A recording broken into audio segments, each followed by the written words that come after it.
Some movies have the power to make you scream out in terror, and others just make you go, wait, what? Hey guys, it's Phoebe with WatchMojo. Today we're counting down our picks for the top 10 horror movies that tried too hard to be scary. My name is Elliot Moore. I'm just going to talk in a very positive manner, giving off good vibes. We're taking a look at movies that stopped at nothing to evoke terror, but went a little overboard in the process. Let's get to it. Number 10, Blair Witch. Seriously, I want to go home now. We need to get out of here. Hey, James, that's not a bad idea, okay? The original Blair Witch Project had a real original feel to it, with grainy cinematography that made it feel like a nightmare version of America's Funniest Home Videos. The much belated sequel, on the other hand, barely lives up to its predecessor, desperately attempting to follow the same beats. James, brother of Heather from the original, heads to the same forest as his ill-fated sister, but the result is a series of jump scares and nothing particularly fresh. It's pretty much the first movie with all the soul ripped out and higher quality cameras. Number 9, Jason X. I thought this was an alien sim. Yeah, it is. Pause play. I said pause play. He's not pausing. Yeah, no kidding. He's been to hell, he's been to Manhattan, he's been to space. Fast forward to the year 2455, and Jason Voorhees, probably one of the most shot-at villains ever, has been frozen then thawed aboard a spaceship full of unsuspecting students. I got him! I've got no shot! If the concept alone doesn't sound bad enough, the movie itself is highly predictable, over-reliant on special effects, and despite being the 10th in the franchise, there's nothing new or striking about it, except for an updated hockey mask. The whole thing feels like it's trying too hard whilst, at the same time, feeling quite lazy. You guys might want to run. Number 8, Shark Attack 3. For those of you not up to speed with the straight-to-video Shark Attack franchise, it's a 3-part onslaught of over-the-top special effects and strange dialogue, including a now infamous improvisation from Doctor Who's John Barrowman. Throughout the movie, the shark's size constantly changes, and it manages to eat both an entire yacht full of people and a man on a jet ski with the same amount of ease. Arguably, this falls into the so bad it's good category, but for the sheer amount of carnage and its bizarre overall concept, we think it tries too hard to be scary. Number 7, Don't Be Afraid of the Dark.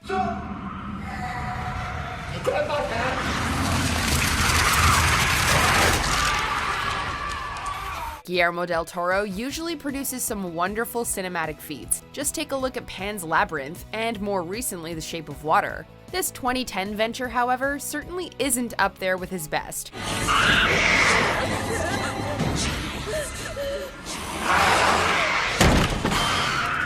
A remake of a 1970s TV film, it tries hard to play on typical horror film scares, a dark house, whispering walls, and creepy monsters. But with all the ingredients to cook up a real fright fest, it all ends up a little overbaked. Then there's the monsters obsessed with stealing teeth, who are way more cute than scary. Well, sort of.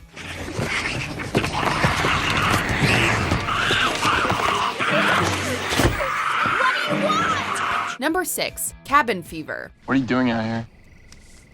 Same thing you guys are.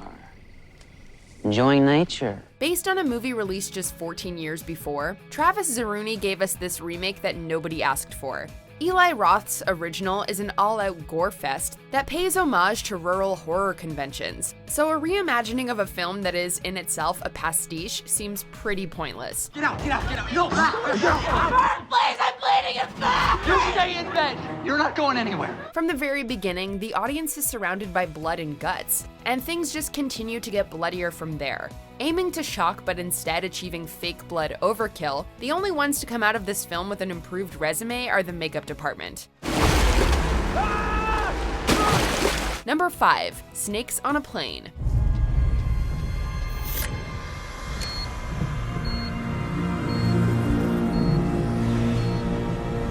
One of of those instances in which the entire concept of a movie is summed up in its title, this airborne slither flick aims to play on our fears, but instead goes full throttle towards pure snake overload. Despite delivering one of the best lines in cinematic history, "Enough is enough!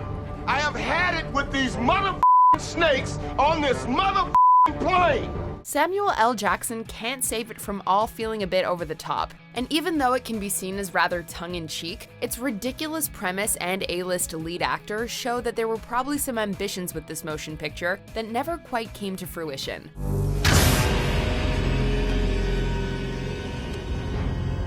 Number 4, The Happening. Honey?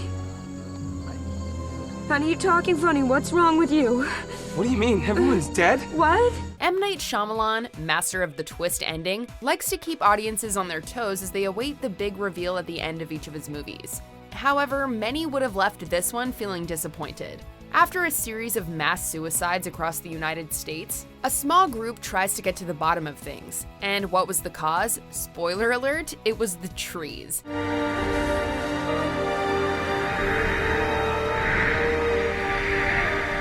As if that wasn't infuriating enough, the entire film feels way too overconfident, and the acting is stiff and unconvincing throughout, despite the impressive cast. You all are gonna leave right now! Ma'am, you don't understand.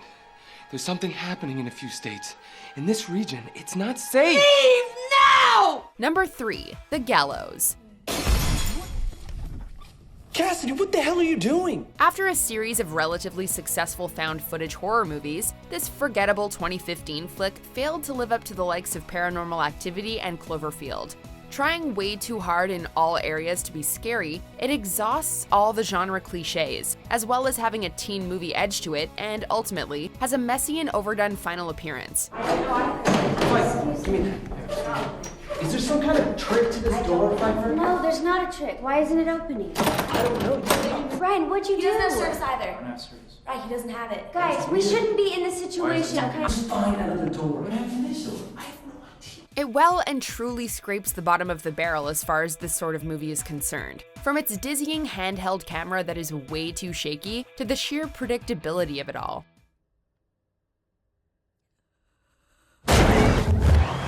Number 2, Troll 2. Oh my god, what is this?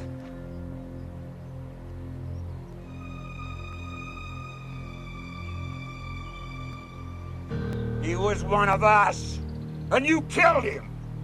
Now it's your turn. There's so much to say about this movie that it's hard to know where to start. We mean, there's not even any trolls in it. Bet it was a goblin in disguise. These evil creatures could transform themselves into flesh and blood people. A family ends up stranded in the town of Nilbog, goblin spelt backwards, and so the nightmarish chaos ensues. Another so bad it's good feature, Troll 2 is considered to be one of the best worst films ever made, but it still tries too hard to be scary, to the point that it just, well, isn't. None of it particularly makes any sense at all, but this scene will always have a place in dramatic acting folklore. They're eating her! And then they're going to eat me! Oh my god! Before we continue, be sure to subscribe to our channel and ring the bell to get notified about our latest videos. You have the option to be notified for occasional videos or all of them. If you're on your phone, make sure you go into your settings and switch on notifications. Number 1, The Wicker Man. Hey!